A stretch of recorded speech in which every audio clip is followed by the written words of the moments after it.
पाठ 10 बादल आए। पर्यावरण की रक्षा करना हमारा कर्तव्य है। जब बादल बरसते हैं तभी खेतों में अन्न उपजता है, पेड़ पौधे खुश होते हैं, मोर नाचते हैं, हर तरफ आनंद ही आनंद होता है। लेकिन कुछ लोग स्वार्थवश पेड़ों को काटते हैं और प्राकृतिक संतुलन को बाधित करते हैं। धरती के बनने के बाद पेड़ पौधे आए, फिर तरह तरह के पशु पक्षी आए। उस समय अधिकांश धरती पर वन थे।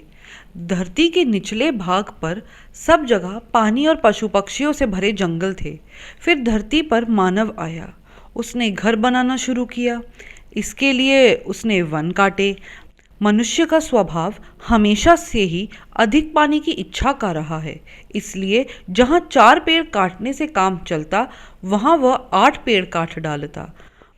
मानव की इस हरकत का बादलों को बहुत दिनों तक पता नहीं चल पाया, इसलिए बादल आकाश में आते रहे और पानी बरसाते रहे। धीरे धीरे बादलों को पता चल गया कि कई जगह पेड़ है ही नहीं, पेड़ों के स्थान पर घर बन गए हैं और पेड़ काट डाले गए हैं। बादल गुस्से में गरजे और लौट गए। बादलों को पेड़ों से बहुत प्रेम था।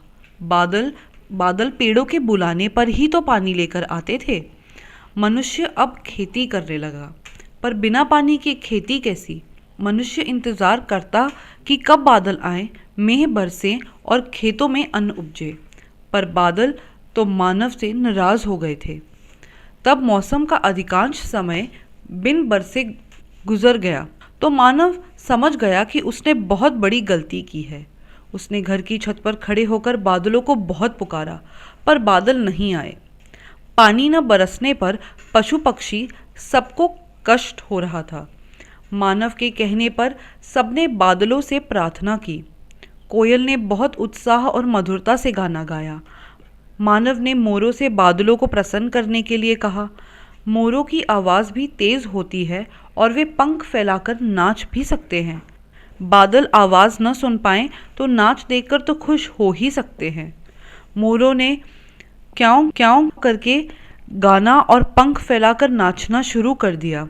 वे गाने लगे, बीता साल बिना पानी के आओ बादल दादा, धरती पर पानी बरसाओ पहले से कुछ ज़्यादा। मोरों की आवाज़ बादलों तक पहुंची। उन्होंने नीचे धरती पर उनका नाच देखा तो खुश हो गए। खुश होकर उन्होंने पानी बरसाना शुरू कर दिया। नदी, तालाब, समुद्र आदि सब लबालब भर गए। वन में हरियाली लौट आई, फसलें भरपूर हुईं और मानव ने वनों को न काटने का निश्चय कर लिया। मोर आज भी बादलों के लिए गीत गा रहे हैं और नाच रहे हैं। जैसे ही आकाश में काले काले बादलों की रेखा दिखाई देती है, वैसे ही मोर पंख फैलाकर नाचना शुरू कर देते हैं। साथ ही क्याऊं क्याऊं करते गाते भी जाते हैं।